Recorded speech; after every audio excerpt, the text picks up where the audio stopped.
Salam uşaqlar, bugünkü mövzumuz linzalar mövzusudur. Nədir linza?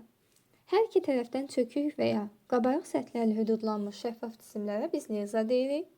Uşaqlar, linzaların iki növü var idi ümumiyyətlə. Gəlin biz nazik linza haqqında danışaq.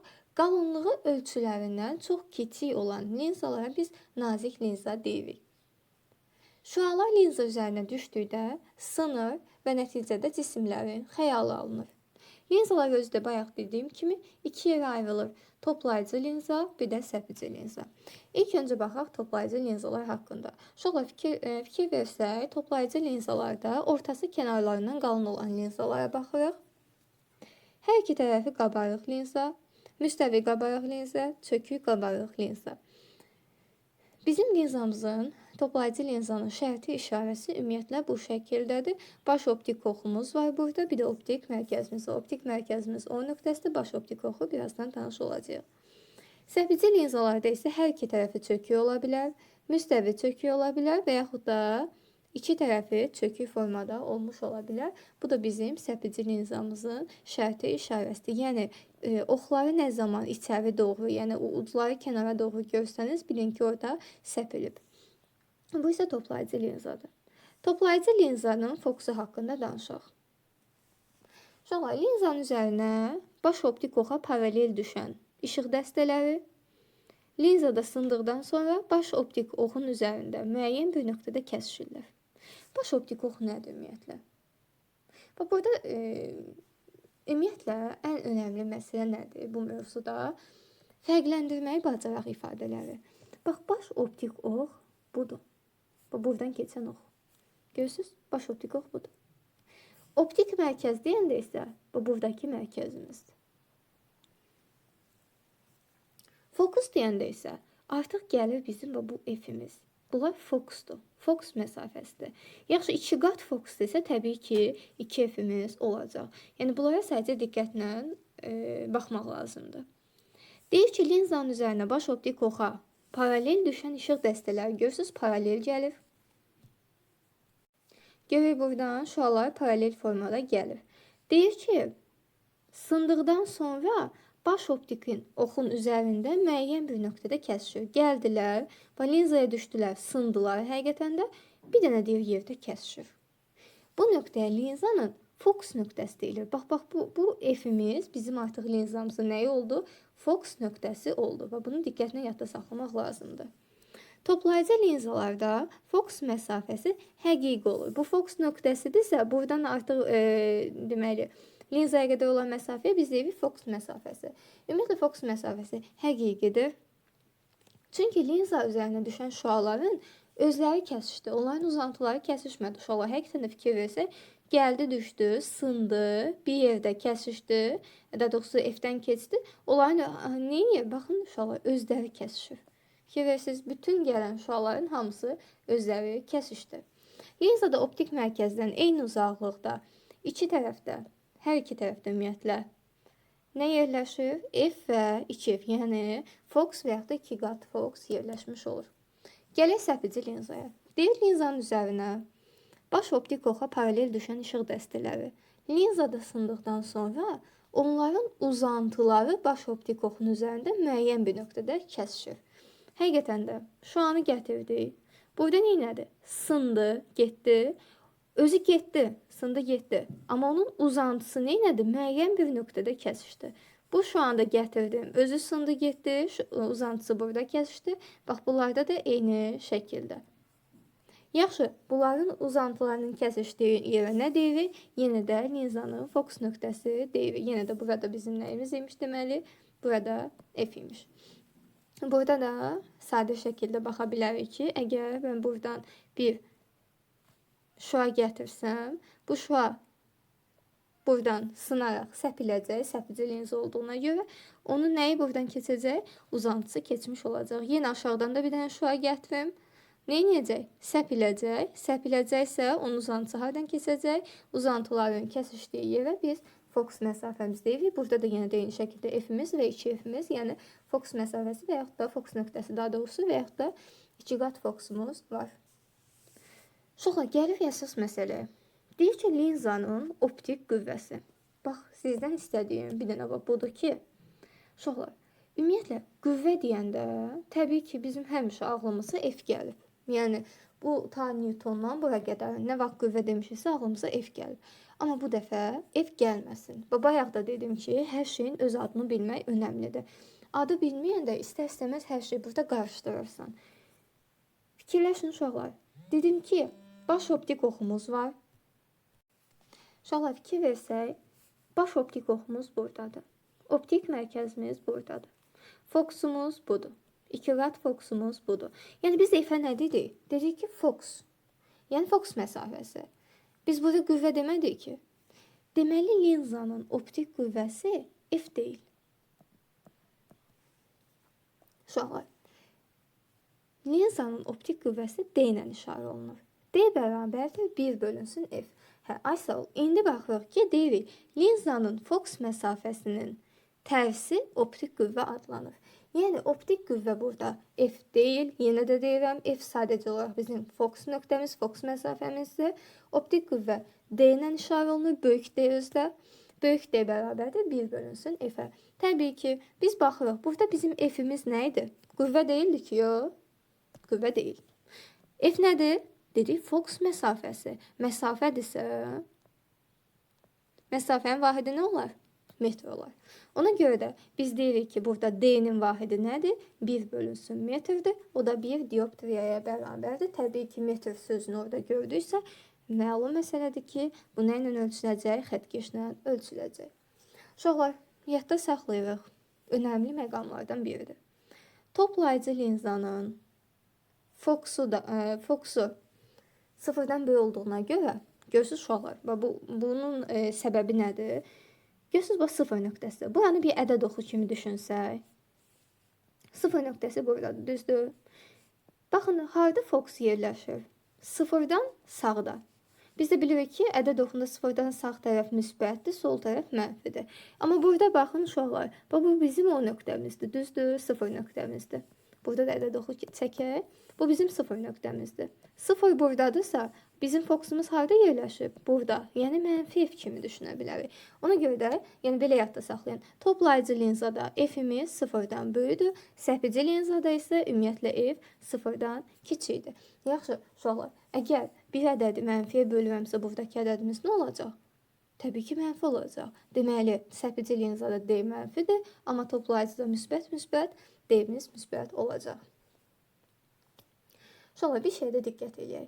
Linzanın optik qüvvəsi və fokus məsafəsi. Optik qüvvə, yenə də deyirəm, D, fokus məsafəsi F. Bəsindən, bax, bunu ayrıca yazılıb. Niyə? Çünki, bax, bunlar önəmlidir. Bəzən çox vaxt uşaqların çaşdığı məqam budur. Deyir ki, ay müəllim, nə fərq var? Əgər düstura yazırıqsa 1 bölünsün F bərabərdir, 1 bölünsün D plus 1 bölünsün F-dirsə, niyə bu F-imiz bunlardan asılı olunur? Xeyr olar, asılı deyil uşaqlar. Yəni, bunu diqqətlə yadda saxlamaq lazım. Bayaqlar dedim ki, F-lə D, böyük F-lə D, nə kiçik D-dən, nə də kiçik F-dən asılı deyil. Onlar nədir? Cisimlə xəyala qədər olan məsafə, cisimdən linzaya qədər olan məsafə, cisimdən linzaya qədər olan məsafə, biz deyirik, cisim məsafəsi, xəyaldan linzaya qədər olan məsafə isə xəyal məsafəsi adlanır. Bəs fokus məsafəsi nə idi? Yenə də yadımıza salaq, o artıq F-dən linzaya qədər olan məsafə idi. Çünki bəzən çox vaxt qarışdırırıq biz, cisim məsafəsi ilə F-i qarışdırırlar uşaqlar. Deyir ki, cisimdən linzaya qədər olan məsafədirsə, axı cisim həmişə F-in üzərində qoyulmur. Cisim bəzən 2 F-dən o tərəfdə qoyulur, bəzən 2 F-dən F-in arasında qoyulur, bəzən F-in üstündə, bəzən F-dən kiçik hissədə qoyulur. Ona görə də bunlar fərqli anlayışdır. Uşaqlar, toplayıcı linzada biz dedik F böyüdür sıfırdan, səpicidə isə kiçikdir sıfırdan. Gəlin onda baxaq. Həqiqi xəyal alınanda, uşaqlar, ümumiyyətlə, bax, toplayıcı deyəndə F-i götürdük sıfırdan böyük, həqiqi deyəndə F-i sıfırdan kiçik götürdük. Bu öz yerində. Yaxşı, cisimlə bağlı bir şey deyə bilmərik, çünki mənfi cisim deyə bir şey yoxdur. Yəni D-ni o kiçikdə heç vaxt mənfi olmayacaq. Bunu birbaşa ağlımıza saxlayaq ki, kiçikdə mənfi olmayacaq. Böyük F mənfi ola bilər, bir kiçik F mənfi ola bilər. Bunlar nə zaman olur? Yadda saxlayın uşaqlar. Əgər xəyal həqiqidirsə, onda F-imiz müsbət olacaq. Əgər xəyal mövhümüdürsə, F mənfi olacaq. Bax, bununla da söhbət bağlandı. Sadəcə olaraq xəyaldan asılıdır. Mövhümi və həqiqi məsələsi. Mövhüm olanda F kiçikdir sıfırdan, həqiqi olanda isə F böyüdür sıfırdan. Uşaqlar, burada toplayıcı linzaydı. Yəni hər iki halda, həqiqidə də mövhümdə də F-imiz böyüdür sıfırdan. Bu öz yerində, bunu bilirik. Görürsünüz, F böyüdür sıfır, F böyüdür sıfır. İkisində də belə yazılıb. 1 bölünsündə ikisində də müsbətdir. Bunu bayaq da dedim. Heç bir fərqi yoxdur. Hər necə olursa olsun D-imiz müsbət olacaq. Amma mövhümü də burada mənfi alınıb, həqiqidə isə müsbət alınıb. Yəni bu düsturları əzbərləməyin. Sadəcə niyə belə oldu? Bunu yadda saxlamaq lazımdır. Təbii ki, belə olanda bu mənfi gələcək qabağa. artıq çıxılsız formasında yazılmış olacaq. İndi baxırıq səpəci linzaya. Uşaqlar, səpəci linzada bayaq dedik ki, hər halda nə cür yanaşırsan yanar, burada nə edir? Xəyal harda alınır?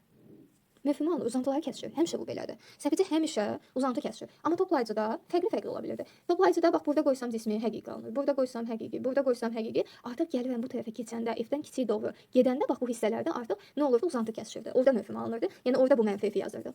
Amma burada isə səpəci linzada ümumiyyətlə həqiqi xəyal yoxdur. Yoxdur da. Yaxşı, səpəci linzada dedim ki, F nədir? Həmişə mənfidir. Bu öz yerində. Sonra dedik ki, burada mövhumi xəyal alındığına görə, ona görə də burada da mənfi yazdıq. Yəni həm fokusumuz, həm də xəyalımız mövhumi. Sonra indi isə baxırıq linzanın xətti böyütməsi haqqında. Xətti böyütmə nədir? Xətti böyütmə cismin xəyal məsafəsinin cisim məsafəsinə olan nisbətidir. Yaxşı uşaqlar, xətti böyütmə qanunun işarə olunur. Yaxşı soruşa bilərik ki, bəs niyə burada F-imiz moduldadır? Ona görə ki, biz dedik ki, bəzən mövhumi xəyal alınanda F mənfi ola bilir. Ona görə də bizim hər halda ki, bu xəyal məsafəsini mənfi işarə eləməyəcəyimizə görə bunu modulda yazırıq. Xətti böyütmə həmçinin xəyalın hündürlüyünün cismin hündürlüyünə də nisbətinə bərabərdir. Həm xəyal məsafəsinin cisim məsafəsinə, həm də hündürlüyünün hündürlüyünə nisbətinə bərabər olan cəmiyyətdir. Şöyle bayaq dedik ki, cisim və xəyal məsafəsindən asılı deyil. Asılı deyilə nəzər yetirdik. Amma nələrdən asılıdır? Onlara baxmadıq. Şöyle radiusdan linzanın və ətraf mühitinin sındırma əmsalından asılıdır. Yaxşı, indi baxaq. Asılıdırsa necə asılıdır? Linzanın yerləşdiyi mühitdən deyil asılıdır. Linzanın yerləşdiyi mühitin sındırma əmsalı artsa, fokus məsafəsi də artmış olacaq. Mayenin sındırma əmsalı havadan yüksək olduğuna görə linzanın mayedə fokus məsafəsi havada olduğundan böyük olmuş olacaq. Yəni düz mütənasib asılıdır. Linzanın üzərinə düşən şüanın rəngindən də asılıdır. Linzanın fokus məsafəsi qırmızı rəng üçün digər rənglərə nəzərən daha böyükdür. Bu hadisənin səbəbi linza şüşəsinin hər rəng üçün müxtəlif sındırma əmsallarına malik olmasıdır. Bunu dağ optikasında görəcəyik. Fərqli rənglər idi. O qarı ilə sabit qanun da görməyəndə söhbətidir. Artıq orada daha yaxşı formada öyrənəcəyik. Amma burada da yada salaq ki, qırmızı rəng digərlərindən daha az sınırdı. Baş optik oxu kəsirdi və qırmızı rəngə uyğun fokus məsafəsi böyük olurdu. Gəlirik linzanın əyrilik radiusuna. Linzanın əyrilik radiusu artsa, fokus məsafəsi də artmış olacaq. Linzanın əyrilik radiusu artdıqca işıq şüasının normal eləminə gətirdiyi bucağın dərəcəsinin ölçüsü kiçilir. Bununla da işıq şüası daha az sınır və baş optik oxu kəsir və fokus məsafəsi artır. Sonra bir də burada linzalar sisteminin optik qüvvələri haqqında bir cəbrizəmi hesablaya bilərik. Məsələn, bir neçə linzalar sistemi burada bizə versə, yekun optik qüvvəni belə hesablayır. D bərabərdir, D1 plus D2 plus D3. Bir də diqqətli olmamız gerəkən şey burada nədir? Linzalar sisteminin yekun optik qüvvəsi əgər müsbət olsa, bu linza özünü toplayıcı linza kimi aparacaq yekunda. İçində səpəci də var. Sadəcə əgər sonda müsbət alınırsa, onu özünü toplayıcı linza kimi aparır. Amma yekunda əgər mənfi alınsa, bu sistem artıq özünü səpəci linza kimi aparır. Sonra biz güzgülərdə şüaların yolları haqqında öyrənmişdik. Paralel göndərilən nə edirdi? Sınır F-dən keçirdi. F-dən keçən paralel qaydırdı və yaxud da optik mərkəzdən keçən şüa da heç sınmadan yoluna davam edirdi. Burada da yenə də eyni şəkildə. Linzanın üzərinə düşən şüaların linzadan keçdikdən sonra sınaraq ekranda kəsişdiyi nöqtəyə biz xəyal deyirik. Ola bilər cismin şüanın özü kəsişsin, ola bilər onun uzantısı kəsişsin. Linzalarda xəyalları qurmaq üçün 3 əsas şüadan istifadə edirlər. Yenə də gəldik həmin söhbətə. Paralel gələn F-dən keçir, yaxud da bu şəkildə də paralel gələn F-dən keçdi. Və səpəcidə necə olur? Paralel gələn səpildi, uzantısı F-dən keçdi, mənfi F-dən. Paralel gələn səpildi, uzantısı nədir? Mənfi F-dən keçdi. Mənfi F deyəndə ki, yəni burada F-in artıq mənfi götürəcəyik. Sonra F-dən keçən paralel qayıtdı, F-dən keçən paralel qayıtdı. Yenə də F-dən keçəcək olan şua, uzantısı F-dən keçəcək olan şuanın özü paralel qayıdır, burada da eyni şəkildə. Və yaxud da optik mərkəzə əgər dümdüz göndərsə, elə də eyni formada da keçib getmiş olacaq. Digərində də eyni şəkildədir. Linzanın 2 qat fokusundan keçib linzaya düşən şüa isə sındıqdan sonra 2 qat fokusdan keçmiş olacaq. Burada da yenə də uzantıları eyni şəkildə olacaq. Uşaqlar, bir dənə səpəci linzada xəyalın qurulmasına baxaq. Çünki burada da zaten bir cür xəyal alınır demək olar. Ona görə də birinci buna baxaq, sonra isə əsas məsələmiz toplayıcı linzada bir neçə xəyalın qurulmasına baxacaq. Səpəci linzada xəyal bütün hallarda, bax, ən önəmli kilit nöqtə budur. Yəni səpəcidə fikirləşməyin ki, aha burada qoyduq, burada qoyanda necə olacaq? Yəni o toplayıcı linzaya aid olan şeylərdir. Səpəcidə bütün hallarda xəyallar mövhumi alınır. Səbəbi nə idi? Çünki səpilirdi, onun uzantısı kəsişirdi. Səpilən bir şey kəsişə bilər olar. Bu səpildi getdi də, həvəsi bir dərəyə getdi. Özü kəsişməyəcək ki, şüası kəsişəcək. Yəni səpəci həmişə mövhumidir. Sonra bəs uzantı kəsişəndə uzantı cismin öz yanında kəsişir də. Cismin özü tərəfdə kəsişir. Ona görə də düzün olur və kiçildilmiş olur. Bu qədər. Yəni özü işi görmür də, kiməsə elətdirir, öz uzantısını elətdirir. Yəni kiçildir, qarşısındakını kiçildir sanki. Bax belə yadda saxlaya bilərsiniz. Xəyal bütün hallarda eyni xassələrə malikdir. Bax, bütün hallarda eyni xassələrə malik o demək ki, yəni harda qorsan qoy, yenə də eyni şey alınacaq onsuz da. Yenə də deyirəm. Səpildi getdi, özü çıxdı getdi. Köməkçiləri işi görür, yəni uzantısı edir. Onda təbii ki, uzantı olanda mövhumi olur. Özü düz yoluna gedib, düzünədir. Öz işini görür. Daha doğrusu öz işinə gedib. Bəs bu buradakı işləri kimə gördürür? Bu yazıq uzantıya gördürür. Ona görə də nə edir? Sanki kiçildir onu. Öz qarşısında onu kiçiltmiş olur. Kiçildilmiş düzünə və mövhumi. Hə, uşaqlar, indi isə gəldik əsas məsələ. Toplayıcı linzada xəyalların qurulması. Uşaqlar, görürük ki, burada biz ümumiyyətlə 1, 2, 3, 4, 5 və 6. 6 dənə toplayıcı necədə xəyal qoyuruq. Mütləq şəkildə sizdən istədiyim odur ki, bu sıralamanı bir dənə düz qoyasınız. Sıralama düz getsin. Daha bu 1, bu 2 yox. 1, 2, 3, 4, 5, 6. Bu sıralamanı necə edirik? Uşaqlar, əvvəldə deylərlə yadda saxlayırıq sıralamanı. Sonsuzluqda qoyuruq. Sonsuzluqdan sonra nə var? Bax, 2 f-imiz var, f-imiz var. O tərəf, bu bir tərəf sonsuzluqdur. Sonsuzluqdan sonra nə gəlir? 2f-dən böyük hissədə qoyuruq. Sonra 2f-dən böyük hissədən sonra 2f gəlir. Sonra neyini? Birbaşa f-ə qaçmır. 2f-lə f-in arasında məsafə var axı. Onda deyirik, hara qoyuruq cismi? F-lə 2f-in arasında. Sonra gəldik f-in üstündə qoyduq. Sonra isə neyini? F-dən kiçik yerdə qoyuruq. Bax, bir dənə bu sıralamanı unutmayın. 6 dənə olmalıdır. Yəni imtahanda qura bilmirsən, Allah eləməmiş, çətinlik çəkirsən, ay Allah, burada necə olurdu? Bir dənə barmağından say. Əvvəlcə sonsuzluqdan gəlirdi. Sonsuzluqdan sonra 2f-dən böyük olurdu. Sonra 2f-in üstünə gəlirdi.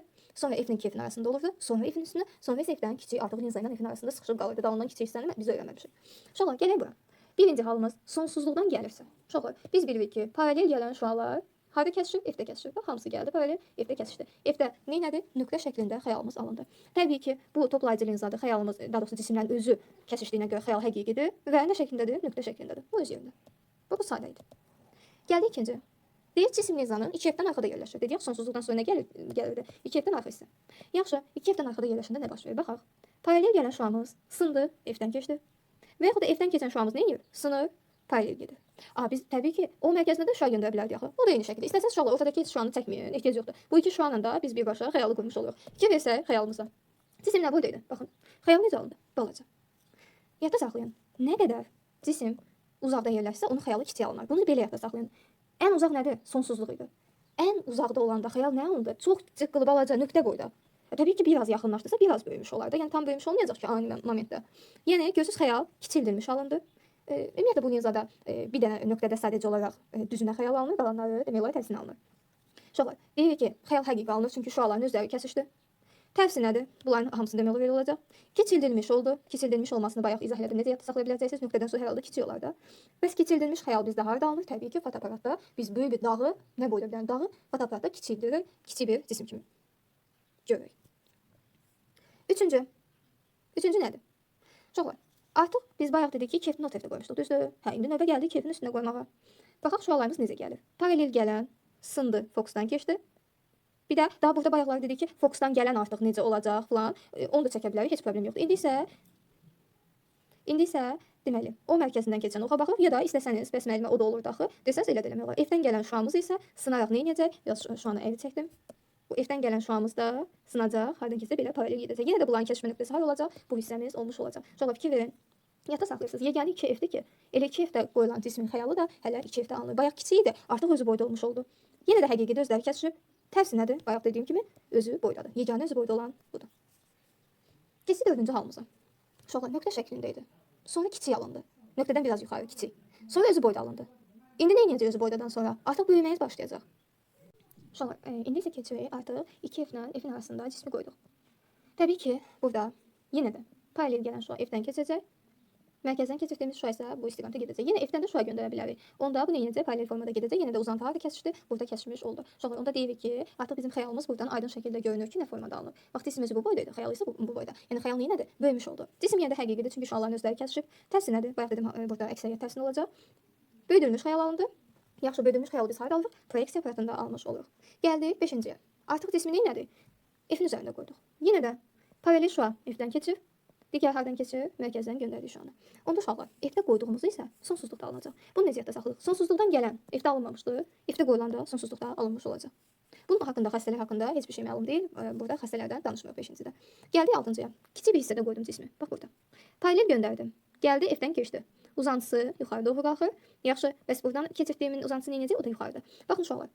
Mavi ilə işarə olunan bizim cismimiz idi. Qara isə nədir? Xəyaldır. Möhümə alındı, səbəbi uzantının kəsişməsidir. Düzünə alındı, bir dənə düzünə budur. Böyüdülmüş alındı. Yaxşı, möhümü düzünə böyüdülmüş nədir? Bizim lupamızdır. Yəni bizə yalançı, böyüdülmüş bir xəyal göstərir. Ümumiləşdirsəm uşaqlar, yadda saxlayın. 1 ilə 5 bir-birinin əksidir. Sonsuzluqdan gələn F-də alındı. Burada nədir? F-də qoyulan sonsuzluğa getdi. Bunlar haqqında hər hansı bir xassə yoxdur. Bir dənə burada deyirik ki, həqiqidir, nöqtə şəklindədir. Burada isə xassə yoxdur. İkinci, D-dən 2F-dən böyük qoyduq. F-lə 2F-in arasında alındı. 2-də. 4-də isə F-lə 2F-in arasında qoyulanda 2F-dən böyük alındı. Sanki 2 ilə də 4 bir-birinin əksi kimidir. 1, 5, 2, 4. Gəldi üçüncü. Yeganə bir dənə budur ki, 2F-də qoysan 2F-də də alınır. F-dən kiçik qoyduqda isə artıq xəyal düzünə mövhumi şəkildə, bölünmüş şəkildə alınmış olur.